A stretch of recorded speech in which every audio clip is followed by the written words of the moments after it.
이번 주에도 동일한 질문을 던져보겠습니다. 진짜 구원받은 성도는 구원을 잃습니까? 잃지 않습니까? 절대로 잃지 않습니다. 지난주에 이어서 분명하게 다시 말씀드리고 싶습니다.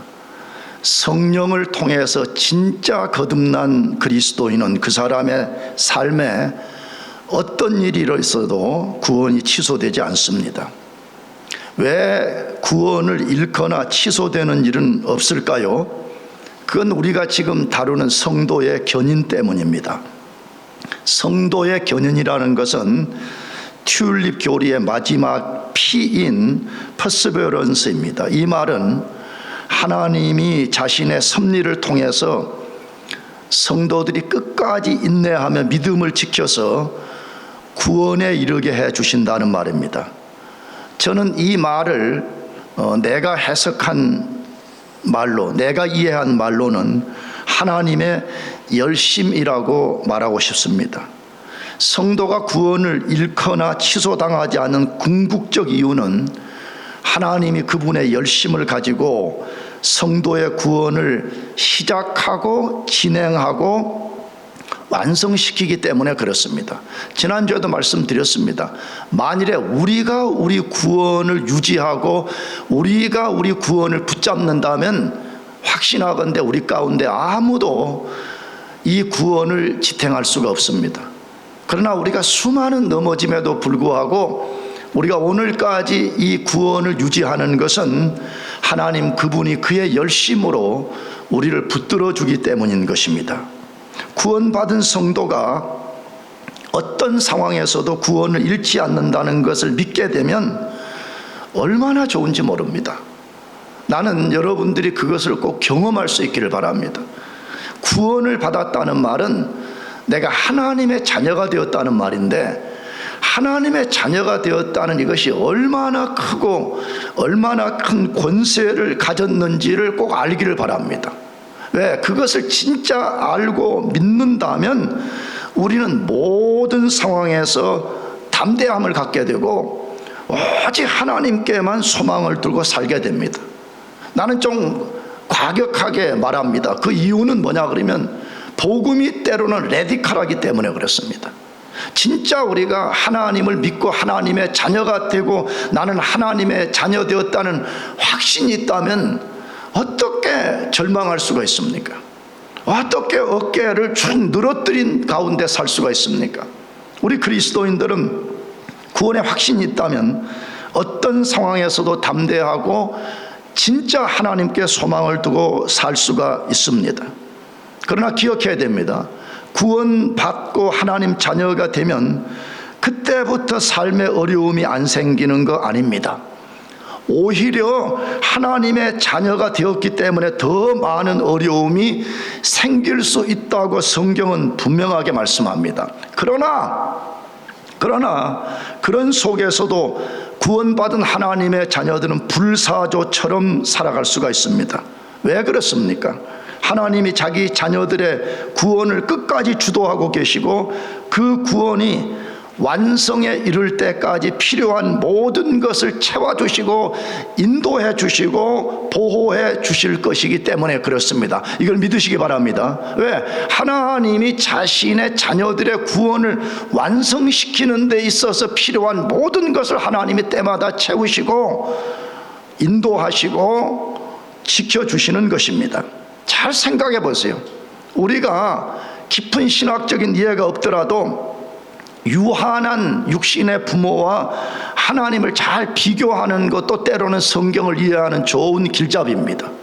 육신의 부모들도 자기 자녀들에게 가장 좋은 것을 주고 끝까지 돌봐주려고 최선을 다합니다. 그렇다면 유한한 육신의 부모와 비교할 수 없는 하나님이 어떻게 그의 자녀들을 돌봐주실 건지를 잘 생각해 보는 것이 필요합니다. 실제 성경에서도 이렇게 많이 비교해서 말해요. 육신의 부모들이 이런다면 하물며 하늘에 계신 너희 아버지가 어떻게 하랴, 이렇게 우리에게 도전하잖아요. 그래서 우리는 자꾸 성경에 근거해서 생각해 보는 것이 필요합니다. 그런데 왜 교회 일부 사람들이 구원을 이룰 수 있다는 주장을 할까요? 우리는 왜 그들이 그런 주장을 하는지를 분명히 알아야 됩니다. 그리스도인들은 사람들이 주장하는 어떤 이론을 맹목적으로 믿어서는 안 됩니다. 고린도후서를 읽어보게 되면 우리 그리스도인들의 영적 싸움의 대상 중에 하나가 사람들이 주장하는 거짓 이론이라고 말합니다. 여러분, 이 세상에는 너무 많은 거짓된 이론들이 둘러싸서 우리를 공격하는 때 있습니다. 그러므로 어떤 사람들이 성경에 배치되는 이론을 주장하게 된다 그러면 우리가 맹목적으로 믿어서는 안 됩니다. 왜 그들이 그런 주장을 하는지에 대한 분명한 배경, 분명한 이유를 알아야 됩니다. 우리가 성경을 믿는다고 말하는데 거짓된 이론의 영향을 받아가지고 구원에 대해서 회의하고 불신하면서도 영적 게으름과 두려움 때문에 해결하지 않고 그런 상태 속에서 살아가는 것은 죄입니다. 아니, 목사님 너무 과격하게 말하는 게 아니에요. 그 성경의 죄라고 말해. 그런 것들을 왜 우리가 영적 게으름을 떨쳐내고 우리가 고통스럽고 힘들지만 진짜 진리가 무엇인지를 규명해내고 우리가 필요하다면 밤을 새워서 그것을 밝혀내는 그것을 하나님이 기뻐하시는 것입니다. 만일에 우리가 그렇게 하지 않는다면 우리는 우리도 모르는 사이에 영혼의 병든 상태에 살게 됩니다. 그런 사람을 제가 자주 이그젬플을 드는 것이 뭐냐 그러면 우리가 저 높은 산에 등산하러 올라갈 때 말이에요, 정상에 우리를 오르지 못하게 하는 것은 큰 바위나 큰 나무가 가로막아서가 아닙니다. 그거 있으면 돌아가면 됩니다. 그런데 여러분, 우리 정상에 올라가지 못하게 하는 건 뭐예요? 여러분, 우리 신발 속에 작은 돌멩이 하나 딱 들어와 있으면요, 걸을 때마다 그 작은 돌멩이가 우리 발을 쑤셔대기 때문에 우리가 멈추어서 그 돌멩이를 제거하지 않으면 우리는 정상에 못 올라가잖아요. 마찬가지예요. 분명히 자기 구원에 대한 회의와 갈등과 의심과 불신이 있음에도 불구하고 그걸 제거하지 않고 계속 그걸 붙잡고 그렇게 살아가는 사람은 그건 영혼에 병든 사람인 것입니다. 그러나 힘들고 고통스러워도 그런 주장들이 난무할 때에 우리가 공부하면서 그런 주장에 대한 배경과 이유를 알게 되면 우리는 능히 구원에 대한 회의와 불신을 떨쳐버리고 구원에 대한 분명한 확신을 가질 수가 있습니다. 여러분, 신앙의 회의가 다 나쁜 게 아니에요. 신학에서는 진짜 확신을 가지려면 회의하는 것이 필요하다 그렇게 말해. 회의를 통해 가지고 이게 진짜인가 아닌가를 성경을 연구하면서 규명해 내게 될 때 회의가 벗어지게 되고, 그렇게 될 때 반대로 구원에 분명한 확신을 갖게 될 수 있기 때문에 그렇습니다. 자, 그렇다면 왜 어떤 사람들은 구원을 이룰 수 있다고 주장하냐 이 말이에요. 여러분도 한번 잘 생각해 보세요. 만약 여러분들이 구원을 이룰 수 있다라고 여러분이 생각하고 있다 그러면 무엇 때문에 구원을 이룰 수 있다고 생각하는지 잘 돌아보라 이 말입니다. 첫째 이유는 하나님 말씀보다 자기 생각과 감정 혹은 사람들의 이론에 지배되기 때문에 그렇습니다. 인간은 우리 자신이 우리를 생각하는 것보다 훨씬 악합니다. 이와 같이 우리 인간은 우리가 생각하는 것보다 하나님 말씀을 쉽게 믿지 않는 경향이 훨씬 강합니다. 여러분, 냉철하게 여러분 자신을 점검해 보세요. 여러분, 우리 자신을 점검해 봅시다. 진짜 우리가 하나님 말씀을 잘 믿는 사람인가, 아니면 믿는다는 어떤 외적인 모양을 갖추고 있지만 실제는 끊임없이 하나님 말씀을 무시하고 하나님 말씀을 의심하고 하나님 말씀을 경멸하는 사람인지를 점검해 볼 필요가 있습니다. 근데 생각보다 하나님 말씀을 쉽게 받아들이지 않습니다. 그 근거 중에 하나는 구원의 말씀에 대한 반응을 보면 알 수가 있습니다. 하나님이 성경을 통해서 성령으로 거듭나서 구원받은 사람은 절대로 구원을 잃어버리지 않고 안전하다고 반복적으로 성경에서 말씀을 하고 있습니다. 그런데도 그것을 잘 믿지 못합니다. 우리가 지난주에 성경을 통해서 예수님이 우리 구원이 안전하다고 말씀하시는 것을 우리는 분명하게 몇 구절을 통해서 반복적으로 읽었습니다. 그 중에 가장 중요한 것 세 가지를 제가 소개했잖아요. 근데 그 세 가지 중에 가장 중요한 말씀, 오늘 본문 요한복음 10장 26절에서 30절을 다시 읽어봅시다. 우리 구원의 주관자요 우리 구원의 심판자이신 예수님이 우리 구원에 대해서 뭐라고 말씀하신지를 읽어보자 이 말입니다. 같이 읽어보십시다. 시작. 너희가 내 양이 아니므로 믿지 아니하는도다. 내 양은 내 음성을 들으며 나는 그들을 알며 그들은 나를 따르느니라. 내가 그들에게 영생을 주노니 멸망하지 아니할 것이요 또 그들을 내 손에서 빼앗을 자가 없느니라. 그들을 주신 내 아버지는 만물보다 크심에 아무도 아버지 손에서 빼앗을 수 없느니라. 나와 아버지는 하나이나 하신대 라고 말씀합니다. 뭐라고 말씀해요? 구원이라는 말은 요한복음 용어로 하게 되면 우리가 예수님과 하나님 손 안에 있다 그 말이에요. 믿습니까? 우리가 그분 안에 있다는 말이에요. 근데 예수님이 뭐라고 말씀해요? 진짜 구원받은 사람을 아무도 아버지와 예수님 손에서 빼앗아 갈 수 없다라고 말했잖아요. 그러면 없다면 없는 대로, 없다고 한 대로 믿어야 된다는 거죠. 그런데 왜 못 믿고 회의하고 불신하고 갈등하냐 하는 것입니다. 여러 이유가 있습니다. 그러나 그 중에 가장 큰 이유가 뭐냐 그러면 자신이 구원을 은혜로 받았다는 것을 쉽게 동의하지 못하기 때문에 그렇습니다. 은혜로 받았다는 말은 무슨 말이에요? 우리가 구원을 위해서는 우리 자신이 한 일이 아무것도 없다는 말이에요. 오직 하나님이 그것을 선물로 주셨고 인간은 그 선물을 믿음으로 수납한 것밖에 없다는 것입니다. 근데 이걸 인간들이 못 견디는 거예요. 왜? 인간의 죄성의 특성이 뭐냐 그러면 자기 의를 좀 세워보고 싶거든요. 인간의 죄의 특성이 뭐냐 그러면 자기 공로를 드러내서 내가 하나님 앞에 나아가고 싶어. 이것이 죄성의 특성 중에 하나인데 내 구원을 위해서 내가 한 것이 아무것도 없고 나는 하나님이 주신 것을 그냥 내가 믿음으로 수납했다 그러니까 인간들이 이걸 못 받아들이는 것이. 그래도 내가 구원받는데 뭔가 일조를 해야 되는데 그럴 수 없다고 자꾸 말하는 것을 쉽게 동의하지 못하는 것입니다. 그 결과는 무엇일까요?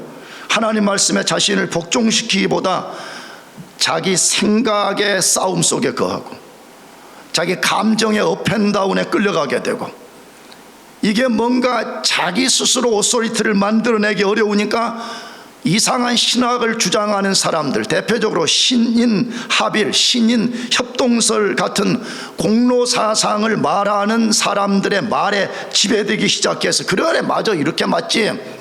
그래도 우리가 구원을 받으려면 내 구원에 하나님이 50% 내가 50% 하는 뭔가 이런 거 있어야 이게 멋진 거지. 내가 아무것도 할 수 없다는 것이 말이 되냐. 이렇게 하면서 그때부터 그런 것들에 지배되어서 온갖 해위와 불신에 빠지고 자신이 구원받은 것을 의심할 뿐만 아니라 잃을 수도 있다는 불안감에 사로잡히기 시작합니다.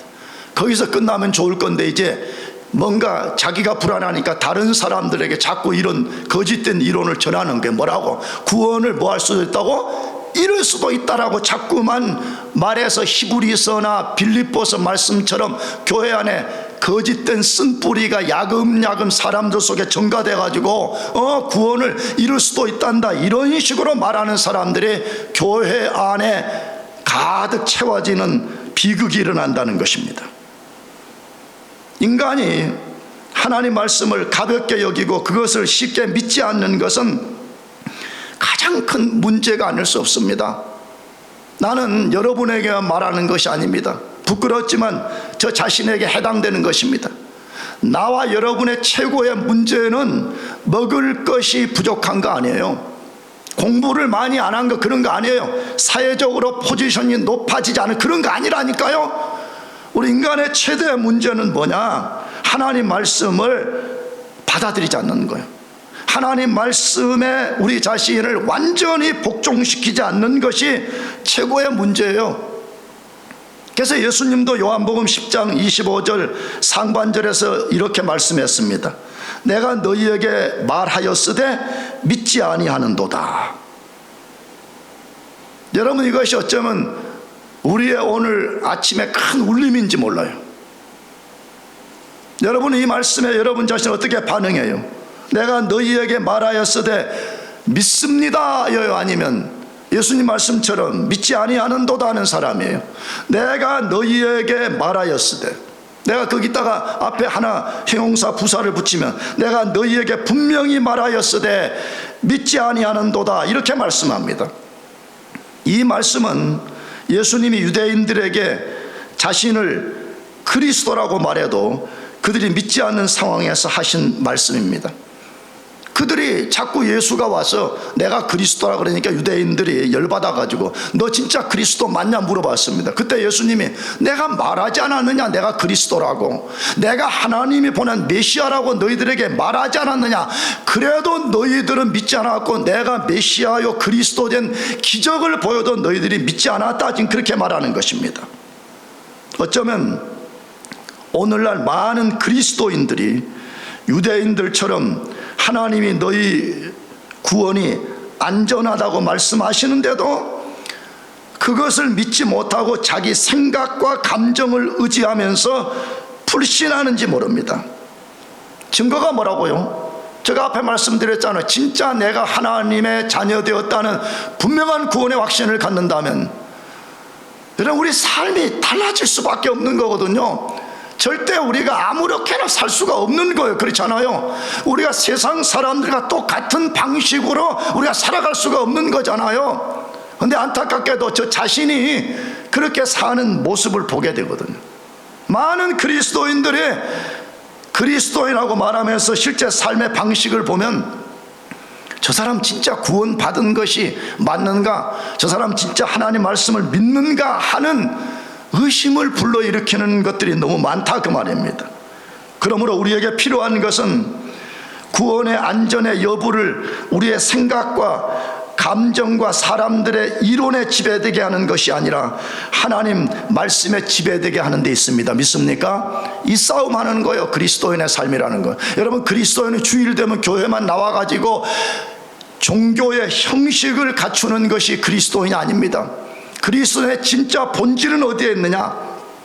나는 나의 삶의 방식이 생각, 감정, 사람들의 이론, 세상 가치관에 지배받는 삶을 살 거냐, 아니면 나는 오직 하나님의 말씀에 지배된 삶을 살 거냐 하는 이 싸움 속에 있는 거예요. 예수님을 구주로 믿고 성령으로 거듭난 우리 자신의 구원은 우리 감정과 상태가 어떠하든지 하늘이 두 쪽 나도 안전하다는 것을 믿는 믿음이 필요합니다. 난 여러분들 그렇게 되기를 축복합니다. 우리 모두가 그렇게 될 수 있기를 축복합니다.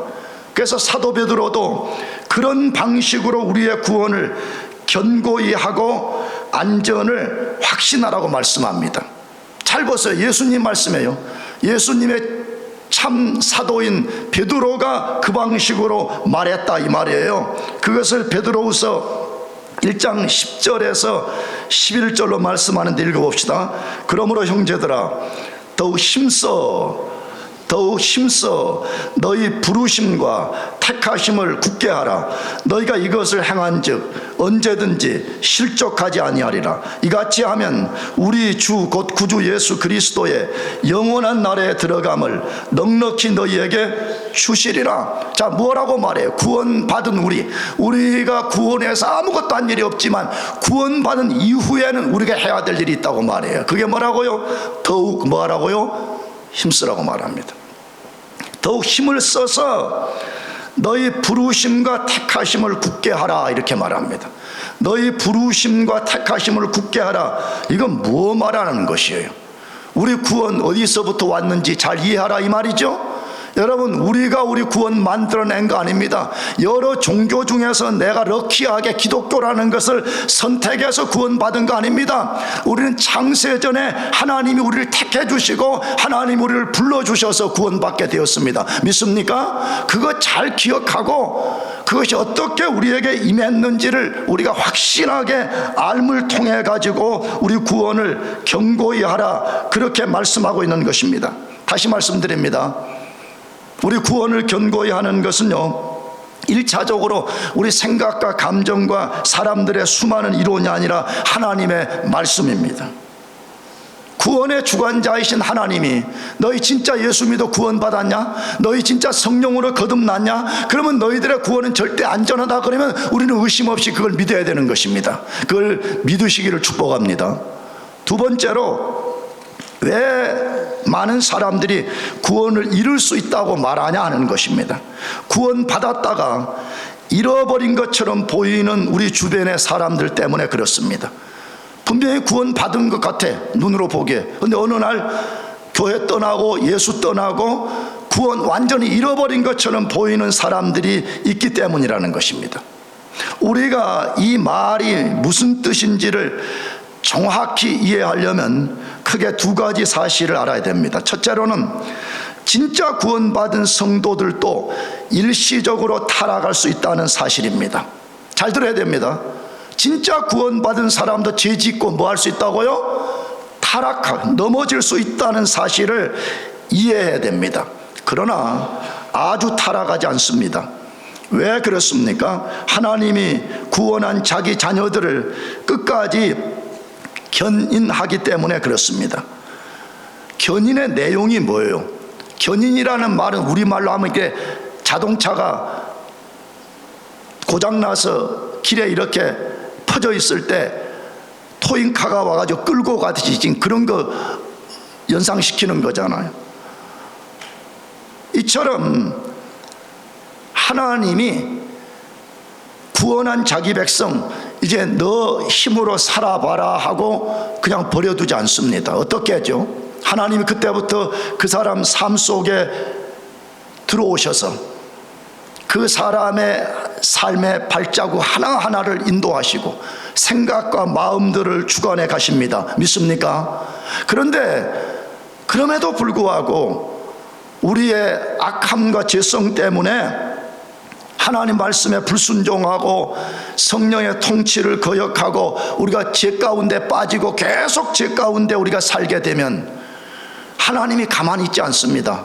어떻게 하시죠? 필요하다면 혹독한 징계를 통해서라도 죄와 타락의 자리에서 반드시 회개하고 돌아서게 만들어주는 것입니다. 그래서 진짜 예수 믿어 구원받은 사람은 사실은요, 죄를 마음껏 지을 수도 없어요. 절대 죄를 성공적으로 지을 수도 없어요. 왜 그렇죠? 하나님이 그 사람 삶 속에 들어와서 견인의 역사를 만드는데 그 중에 하나가 필요하다면 혹독한 징계를 베푸신다는 거예요. 그래서 히브리서 12장에 말씀하잖아요. 자기가 죄 짓고 죄 가운데 뻔뻔하게 살고 있는데도 하나님의 징계가 없는 사람은 뭐라고 불렀어요? 사생아라 그랬어요. 그런 사람은 원래부터 하나님 자녀가 아닌 거예요. 이따가 뒤에서 말씀드리겠지만 하나님 자녀가 아니면서도 얼마든지 목사 노릇할 수 있고요, 하나님 자녀 아니면서도 얼마든지 교회 리더 노릇할 수 있고요, 하나님 자녀 아니면서도 얼마든지 경건을 흉내낼 수 있는 것입니다. 하나님이 어떤 분이에요? 하나님은 우리 인간과 비교할 수 없는 분입니다. 자기가 시작한 구원을 그 백성들이 완성을 위해서 협력하지 않고 방종하고 죄 가운데 떨어져 산다 그러면 하나님께서 반드시 개입하셔서 혹독한 징계를 통해서라도 그 사람을 바로잡는 역사를 만들어냅니다. 성경의 대표적인 사람이 다윗과 베드로입니다. 다윗은 사도행전 평가를 보면 다윗의 위대함을 뭐라고 했냐? 하나님 마음에 합한 자라. 나는 이 말 굉장히 좋아하는데 영어로 After my own heart예요. 하나님 마음을 뒤따르는 사람. 자, 얼마나 멋있어요. 모든 일에 하나님의 뜻이 무엇인가, 하나님이 무엇을 원하시는가, 하나님 무엇을 기뻐하시는가, 끊임없이 하나님의 마음을 뒤따르는 삶을 살았습니다. 그러나 철저하게 타락했다고 시편 51편에서 말씀하고 있습니다. 베드로는 어떤 사람입니까? 위대한 사도로 부름받고 예수님이 겟세마네 동산에서 기도하고 체포되기 전에 베드로 큰 소리 쳤습니다. 나는 모두가 예수를 부인하고 버릴지라도 나는 부인하지 않고 나는 죽는 자리에까지 함께하겠다고 큰 소리를 쳤습니다. 그러나 어떤 사람보다 강하게 예수님을 부인했고 심지어 예수님을 저주했다라고 되어 있습니다. 베드로는 철저하게 타락했습니다. 그러나 그들이 영원히 타락하지 않았습니다. 하나님의 견인으로 인해서 죄를 철저히 회개하고 본래 자리로 돌아올 수 있었습니다. 여러분, 우리 자신은 어떻습니까? 분명한 사실은 우리가 다윗과 베드로를 비난할 수 없다는 사실입니다. 우리가 정직하다면 우리 가운데 누구도 다윗과 베드로를 비난할 수 없습니다. 우리도 그들처럼 죄를 범하고 셀 수 없이 예수님을 다시 십자가에 못 박는 행위를 서슴지 않았기 때문에 그렇습니다. 그럼에도 불구하고 우리가 그런 죄로 인하여 영원히 타락의 자리에 있지 않고 진멸당하지 않은 이유가 어디에 있는 거예요? 우리의 뭔가 선함 때문입니까? 절대로 그렇지 않습니다. 하나님이 구원한 우리를 견인하고 계속해서 견인해 주시기 때문인 것입니다. 우리가 두 번째 알아야 되는 사실은 진짜로 구원받지 않은 거짓 신자는 언젠가 구원을 잃은 것과 같은 현상을 드러내게 된다는 것이에요. 진짜 구원받지 않은 성도는요, 자기 자신을 속일 수가 없어요. 만약 끝까지 속인다 그러면 그런 사람은 그리스도 심판대 앞에서 반드시 드러나겠죠. 못 속여요. 그리스도 심판대까지 가기 전에 그런 사람들은 자기 자신이 거짓 그리스도인이라는 것을 드러내고 만다는 것입니다. 이런 사람들 때문에 교회 안팎의 사람들이 구원을 이룰 수 있다고 주장하는 것입니다. 그러나 이런 사람들은 처음부터 구원받은 사람도 성령으로 거듭난 사람도 아닌 것입니다. 내가 그래서 여러분에게 도전하는 거예요. 나는 그래서 그런 거 잘 하지도 못하지만 여러분은 뭐 세상에서 어떻게 성공하는 사람이 될 것인가, 나는 그런 설교 한 번도 해본 적 없습니다. 중요한 건 여러분 진짜 구원 받았냐는 거예요. 여러분 진짜 성령으로 거듭난 사람이 맞냐는 거예요. 내가 말하는 주일날 교회 나오는 사람인가 그런 거 물어보는 거 아닙니다. 진짜 내가 성령으로 거듭나서 아무도 부정할 수 없는 거듭난 증거를 분명히 갖고 있냐 하는 것을 물어보는 것입니다. 왜? 거듭나지 않은 사람, 구원받지 않은 사람들은 언젠가 자기 자신이 진짜 그리스도인이 아니라는 것을 반드시 드러내게 되는 날이 올 것이기 때문에 그렇습니다. 성경은 구원을 받지 않고도 얼마든지 구원받은 것처럼 고백하고 행동할 수 있다고 말씀합니다. 대표적 사람은 가롯 유다와 데마입니다. 그들은 예수님과 사도와 함께 있다가 타락을 했습니다. 그러나 그들에게는 하나님이 다윗과 베드로에게 나타내셨던 견인의 은혜를 베풀지 않았습니다. 왜 그랬습니까? 똑같이 죄 지었습니다. 다윗과 베드로도 짓고 가롯 유다와 데마도 똑같은 죄를 지었습니다. 왜 그들에게는 견인의 은혜를 주시고 이들에게는 견인의 은혜를 베풀지 않았냐 하는 것입니다. 가롯 유다와 데마는 처음부터 하나님의 자녀들이 아니었기 때문에 그렇습니다. 성경은 거짓 믿음과 거짓 신자에 대해서 반복적으로 말씀합니다. 너무 많이 말합니다. 그 중에 몇 가지만 살펴보려고 합니다. 첫 번째로는 마태복음 7장 21절입니다. 나더러 주여 주여 하는 자마다 다 천국에 들어갈 것이 아니요 다만 하늘에 계신 내 아버지의 뜻대로 행하는 자라야 들어가리라 라고 되어 있습니다.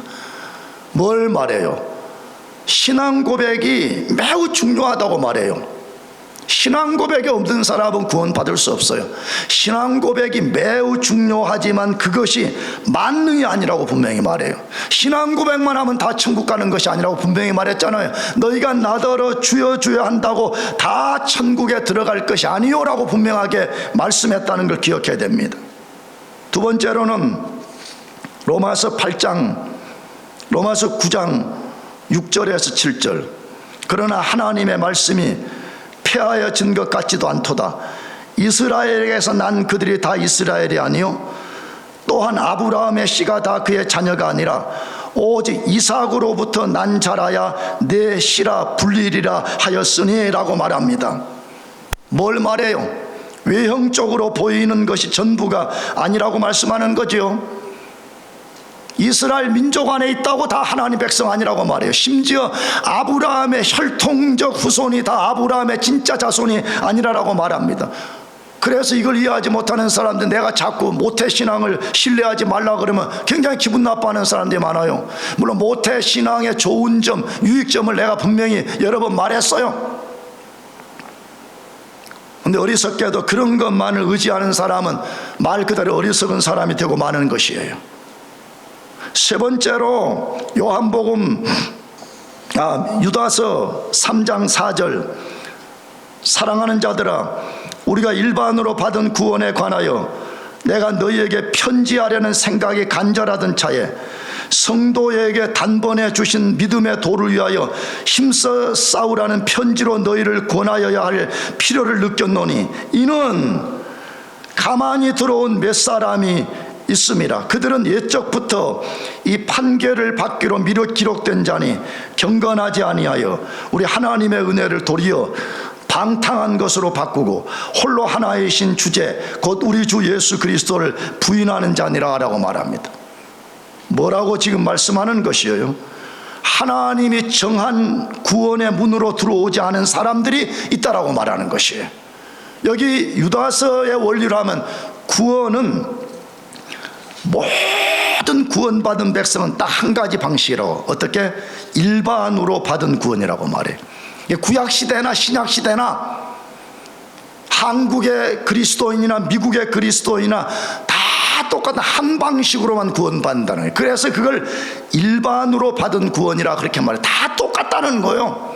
방식이 다른 사람이 한 명도 없다 그 말이에요. 그건 뭐죠? 구원의 문이신 예수 그리스도의 좁은 문을 통과한 사람만이 진짜 구원받은 하나님의 백성이라는 것이에요. 그런데 거기에 대칭된 사람이 있다고 말하죠. 누구죠? 가만히 들어온 사람이 있다고 말해. 진짜 예수 그리스도의 생명의 좁은 문을 통과하지 않고 교회 안에 들어와 있는 사람들을 지칭하는 것입니다. 이런 사람들은 경건을 흉내낼 수 있어요. 얼마든지 찬양할 수 있어요. 얼마든지 목사처럼 설교할 수 있는 것입니다. 그러나 그런 사람들은 하나님의 백성이 아니라고 분명하게 말씀합니다. 마지막 하나를 더 소개하고 싶습니다. 그것은 계시록 3장 1절입니다. 사대교회 사자에게 편지하라. 하나님의 7 영과 7 별을 가지신 이가 이르되, 내가 네 행위를 아노니 네가 살았다는 이름은 가졌으나 뭐한 자로다? 죽은 자라고 말해. 여러분, 성경이 그렇다면 우리는 그대로 믿어야 되는 거예요. 이런 말을 믿지 않고 자꾸만 그래 그런 말이 있는가 보다, 그게 바로 하나님의 말씀 안 믿는다는 증거예요. 살았다는 이름은 가졌으나 실상은 죽은 사람이라고 성경이 분명하게 말씀하고 있어요. 우리는 어떤 이름 갖고 있어요?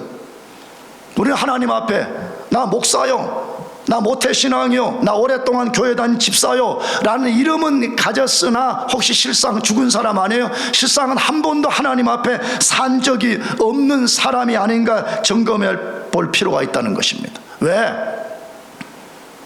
얼마든지 구원받은 것처럼 보였다가 잃어버린 것처럼 보여지는 사람이 있기 때문이라는 것입니다. 근데 그런 사람들은 처음부터 한 번도 구원받은 사람이 아닌 거예요.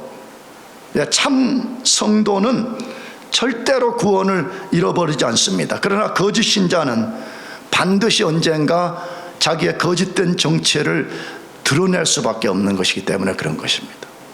마지막 세 번째로, 왜 어떤 사람들은 구원을 잃을 수 있다라고 주장하냐 하는 것입니다. 구원을 잃을 수 있다고 말씀하는 것 같은 성경들 때문에 그렇습니다. 이걸 성경의 난해 구절이라 그렇게도 표현합니다. 그래서 아까 제가 모두에 말씀드린 대로 그리스도인께 이런 난해 구절이 있으면 우리가 치열한 싸움을 해야 돼요. 뭐가 진짜 성경이 말하는 핵심인가? 근데 이런 거 안 하거든요. 적당하게 하면서 계속 갈등 속에 있는 거예요. 어느 날은 목사가 구원 안전하다고 하면 안전한가 보다, 어떤 사람이 또 와가지고 이럴 수 있다고 하면 또 이럴 수도 있다고 이렇게 휩쓸리는 그런 삶을 살면 안 되는 것이죠. 성경에 보게 되면 꼭 구원을 잃어버릴 수도 있다고 말하는 것처럼 보여지는 성경 말씀들이 많이 있습니다. 이것들을 세분하면 세 가지 범주로 나눌 수 있습니다. 첫째로는 은혜에서 떨어질 수 있는 듯 말씀하는 구절입니다. 은혜에서 떨어진다는 말의 다른 말은 구원에서 떨어진다라는 말과 사실 동의해요. 근데 그것을 가장 대표적으로 보여주는 말씀이 갈라디아서 5장 4절입니다. 율법 안에서 의롭다함을 얻으려 하는 너희는 그리스도에게서 끊어지고 은혜에서 떨어진 자로다라고 말합니다. 이 말씀을 그냥 갈라디아서의 신학과 이 본문의 문맥적 이해 없이 읽으면 우리가 그리스도에게서 끊어질 수도 있고 그리스도 은혜에서 떨어질 수도 있구나라고 생각할 수가 있습니다. 따라서 이 말씀의 배경을 알아야 됩니다. 갈라디아서는 핵심이 뭐예요? 바울이 가서 갈라디아 지역에 복음을 전해서 갈라디아 교회를 세웠어요. 근데 갈라디아 교회 안에 거짓 교사들이 침투해가지고 그 연약한 성도들을 현혹시킨 거죠. 뭐라고? 너희들이 구원의 완성에 이르려면 예수님만 믿어서는 안 된다는 거예요. 예수님 믿음 플러스 거기에 율법을 지켜야 된다는 거예요. 근데 율법을 지키는 것 중에 하나가 뭐냐 하면 너희가 할례를 받아야 된다라고 말하는 것입니다. 일부 성도들이 현혹됐습니다. 왜? 신앙이 어린 사람들일수록 특성이 뭐냐 그러면 이런 전달되는 교리를 잘 수용하지 못해요. 그러니까 자꾸 뭔가 눈에 보이는 것, 뭐가 이렇게 손에 집히는 것, 뭐가 내가 구원받았다는 외적인 뭔가를 갖는 것을 되게 좋아하거든요. 그러니까 뭐 가서 안수 받으려고 그러고 뭐 방언했냐 안 했냐 자꾸 이런 식이 되는 것처럼 말이에요. 보지도 못한 예수만 믿어갖고 되는가? 그렇지. 할례도 받고 그래야지 내가 진짜 뭐 폼나는 그리스도인이 아닌가 이렇게 된 거죠. 그래서 갈라디아 교회 일부 성도들이 다시 예수 믿음에도 불구하고 할례 받는 역사가 있었던 것입니다. 이런 상황에서 바울은 갈라디아 교인들이 구원을 이룰 수 있다고 말한 것이 아니라 너희들이 율법을 만약에 지킨다면 너희는 다시 율법이라는 종의 멍에를 매는 일이 되는 거기 때문에 너희들이 그렇게 해서는 안 된다는 것을 강조하기 위해서 은혜에 떨어진 자로다라고 말한 것입니다. 왜 우리가 이 해석이 맞은 거예요? 그것은 다른 성경의 빛에 의해서 이것을 비춰볼 때 이 해석이 절대적으로 옳다라는 것입니다. 그래서 바울이 말하는 것이죠. 너 율법 지켜서 구원받는 거 아니다. 오직 은혜로만 받는 것이기 때문에 너희들이 율법을 지키기 위해서 할례를 지키는 그런 멍에를 맬 필요가 없다, 이걸 말하는 것이죠. 근데 이걸 잘못 이해해가지고 우리가 구원받은 후에도 구원에서 끊어질 수 있다라고 말하는 것은 그건 성경에 대한 곡해라는 것이죠.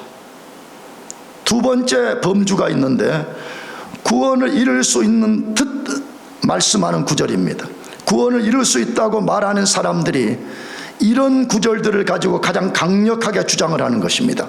그런데 그 중에 가장 대표적인 구절이 히브리서 6장 4절에서 6절 말씀입니다. 한번 읽어봅시다.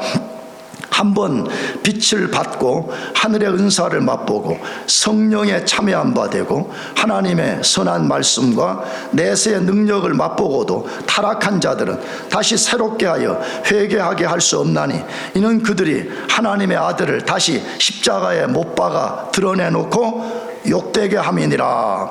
자, 이 말씀도 앞에서 말씀드린 대로 그냥 단순하게 읽으면 한번 우리가 어떤 영적 은혜들을 경험한 다음에 타락하면 다시는 타락해서 돌이킬 수 없다라고 말하는 것처럼 보여지니까 구원 받았다고도 구원을 잃어버릴 수 있구나라고 말하는 사람들이 있다는 것이에요. 이 말씀을 히브리서가 말하는 신학적 이해 없이 읽으면 구원을 잃을 수도 있는 것처럼 분명히 보여집니다. 그러나 이 말씀은 기독교 복음을 접하고 어느 정도 기독교를 받아들인 것처럼 보였던 일부 유대인들이 다시 유대교로 돌아가지 않고 온전한 믿음으로 나가도록 격려하는 것입니다. 엄밀하게 말하면 이 사람들 아직 구원받은 사람들이 아니에요. 오늘날로 말하면 교회 좀 나와가지고 복음을 들어보고 복음이 좋다라고 여겨요. 그래서 어느 정도 이제 예수 좀 믿어보겠다라고 생각했는데 거짓된 이론에 의해 가지고 그 복음으로부터 돌아서는 사람들 말한 거죠. 이런 사람들 아직 구원받은 사람이 아닌 거예요. 그래서 바울이 도전한 거죠. 경고한 거죠. 뭐라고? 너희들이 그런 것으로 구원받아서 끝까지 너희들이 복음을 의지하게 될 때만 구원받을 수 있다라고 말씀한 거지요. 마지막으로 구원을 잃을 수 있다고 경고하는 듯한 말씀이 있어요. 마지막에는 경고를 보내는 말씀이 있어요. 대표적으로 히브리서 2장 3절입니다. 우리가 이같이 큰 구원을 등한히 여기면 어찌 그 보응을 피하리요. 자, 이 말씀만 그냥 단순하게 읽으면 우리 엄청난 이 구원을 우리가 아무렇게나 여겨버린다면 하나님으로부터 보응, 심판을 받는구나 이렇게 되는 거잖아요. 그래서 구원을 이룰 수 있다라고 생각하는 거죠. 한 구절을 더 소개하려고 합니다. 고린도전서 9장 27절에 내가 내 몸을 쳐 복종하게 하면 내가 남에게 전파한 후에 자신이 도리어 버림을 당할까 두려워함이로다. 바울의 고백이거든요. 여러분, 이것도 문맥적 이해가 없이 읽게 되면 구원을 잃을 수 있다라고 생각하기 쉽습니다. 그러나 절대로 그런 것이 아니죠. 이 말씀은 문자 그대로 경고를 보낸 것입니다. 어떤 경고죠? 너희 구원받은 너희들도 죄로 인해서 타락하지 않도록 경계해야 된다는 경고인 거죠. 여러분, 우리도 자녀를 키울 때 경고를 하지 않아요? 아주 어린 아이들 불, 물, 위험을 가리지 못할 때 우리가 말하잖아요. 너 이 불을 만지거나 불 가까이 가게 되면 굉장히 위험하고 심지어 우리가 뻥을 좀 쳐서 죽게 된다라고 말하면서 그들이 그 불을 경계하도록 만드는 역할을 하는 거잖아요. 하나님도 동일하게 우리에게 그 경고를 보내시는 것입니다. 그런데 놀라운 것은요, 이 동일한 경고 앞에서 진짜 구원받은 사람과 구원받지 않은 사람은 반응이 다르다는 거예요. 진짜 구원받은 사람은 하나님의 경고를 액면 그대로 받아들여요. 그래서 내가 죄를 가까이 하면 내가 타락할 수 있다는 두려움 때문에 죄를 배격해야 됩니다.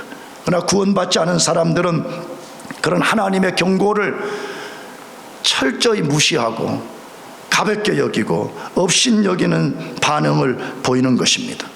사랑하는 교우 여러분들, 성경은 분명하게 말합니다. 구원받은 성도는 구원을 잃지 않습니다. 아멘? 믿습니까? 이걸 우리가 분명하게 믿어야 돼요. 성령으로 거듭난 사람은 절대로 구원을 잃지 않음을 여러분들이 믿으시고, 나에게 이 상상할 수 없는 신비로운, 말로 다 표현할 수 없는 이 영화로운 구원을 주신 하나님, 그분을 위해서 살아가시기를 축복합니다. 기도하겠습니다.